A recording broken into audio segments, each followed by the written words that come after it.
Assalamualaikum warahmatullahi taala wabarakatuh. Bismillah walhamdulillah wassalatu wassalamu ala Rasulillah sallallahu alaihi wasallam.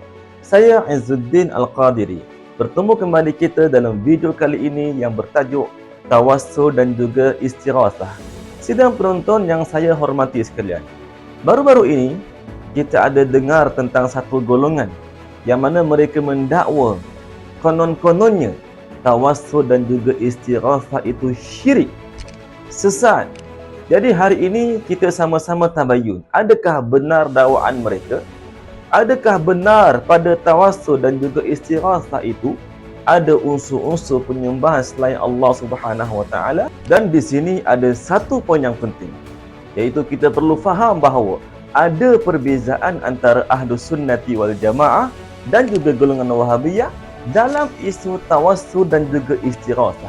Golongan Wahabiyah mereka mengatakan harus bertawassul dengan doa dan amalan yang salih, akan tetapi mereka berkata jika bertawassul dengan zat Nabi ataupun wali, maka itu adalah syirik, sesat. Bahkan dalam kitab-kitab mereka sudah jelas mereka menghalalkan darah orang yang melakukan sedemikian.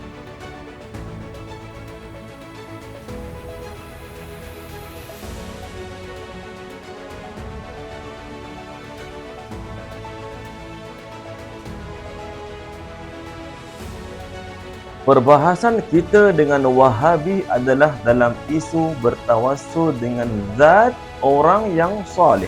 Ini fokus kita. Terlebih dahulu kita lihat apakah yang dimaksudkan dengan tawassul dan juga istighasah.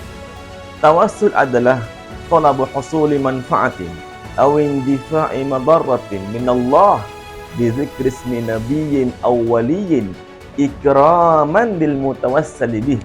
Mafhumnya, memohon datangnya manfaat atau dihindarkan dari mudarat daripada Allah dengan menyebut nama seorang nabi atau wali kerana kemuliaan keduanya. Istighasah pula ialah talabul ghausi 'inda syiddah, iaitulah meminta pertolongan ketika dalam kesukaran atau kesulitan. Saudara, sebenarnya tawassul dan istighasah adalah sama mafhumnya, sama ertinya, seperti mana yang telah disebutkan oleh Al-Hafiz Taqiyuddin As-Subki dalam kitabnya Shifa'us Saqam fi Ziyarati Khairul Anam pada muka surat 163 dan juga 175. Beliau berkata, al-istishfa'u wat-tawassulu wat-tawajjuhu wat-tajawwuhu wal-istighasatu wal-isti'anatu bima'nan wahid. Mafhumnya, al-istishfa', tawassul, tawajjuh, tajawuh, istighasah, isti'anah adalah mempunyai pengertian yang sama. Jadi, istighasah bererti meminta pertolongan ketika kesusahan. Saya ambil contoh. Jika seseorang sakit pergi jumpa doktor minta bantuan, minta pertolongan, itu boleh dinamakan sebagai istighasah. Jadi, jika seseorang itu jatuh sakit dan dia datang berubat dengan seorang doktor, apakah keyakinan dia? Adakah pesakit itu meyakini doktor itu menciptakan syifa kesembuhan? Tidak. Semestinya pesakit itu meyakini bahawa doktor adalah sebab semata-mata dan Allah adalah pencipta kesembuhan, pencipta bagi natijah kepada sebab tersebut, iaitu kesembuhan. Maka tidak boleh kita nak tuhmah ataupun tidak boleh kita nak tuduh orang sakit itu dengan syirik atas alasan dia meminta pertolongan dengan selain Allah. Tidak boleh halalkan darahnya dan juga hartanya dengan mendakwa dia telah buat syirik hanya semata-mata dia pergi jumpa doktor. Kenapa? Kerana dia tidak meyakini bahawa doktor itu pencipta. Pencipta bagi sebab adalah Allah. Pencipta bagi musabbabat, iaitu natijah dari sebab, adalah Allah. Hatta golongan Wahabi pun bila mereka sakit, ke manakah mereka pergi? Bukankah mereka pun pergi berjumpa doktor? Kalau macam tu, mereka pun buat istighasah dengan doktor dan nurse juga. iaitu istighasah dengan selain Allah. Sedangkan banyak dalam buku-buku Wahabi mengatakan istighasah dengan selain Allah itu syirik. Macam mana tu? Di sini jelas akidah Wahabi ini ada percanggahan, ada kontradiksi. Kenapa golongan Wahabi ni ketika dia sakit, dia tidak terus minta kepada Allah Ta'ala sahaja? Kenapa dia tidak duduk dekat rumah dan mohon je kepada Allah? Kenapa dia pergi minta bantuan dengan selain Allah? Sedangkan mereka sendiri kata minta bantuan dengan selain Allah itu syirik. Ada? Kan jelas akidah Wahabi memang ada percanggahan. Padahal Rasulullah SAW mengajar kita untuk beristighasah dengan malaikat. Maknanya istighasah dengan selain Allah.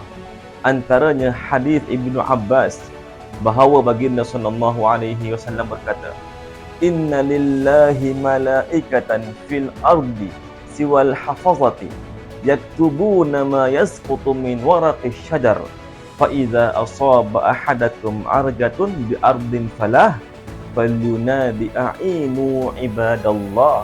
Rawahu Tabarani wa qala al-Hafidz al-Haythami rijaluhu thiqat.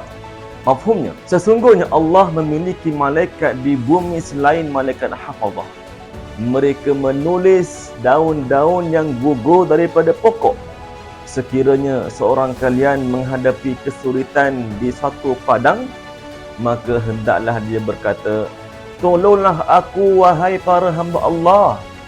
Hadis riwayat At-Tabarani, dan berkata Al-Hafidz Al-Haythami, perawi-perawinya adalah thiqat. Dalam hadis yang lain, baginda sallallahu alaihi wasallam pernah bersabda dengan lafaz istighasah.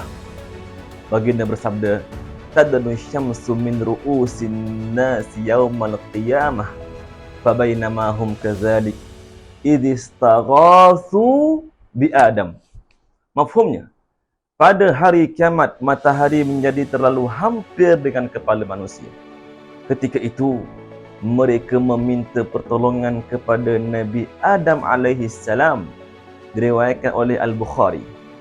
Bahkan Rasulullah sallallahu alaihi wasallam sendiri telah menyebutkan hujan sebagai mughith, iaitulah penolong dan penyelamat. Dalam sebuah hadis riwayat Abu Dawud dengan sanad yang sahih, baginda sallallahu alaihi wasallam bersabda, "Allahumma asqina ghaithan mughitha."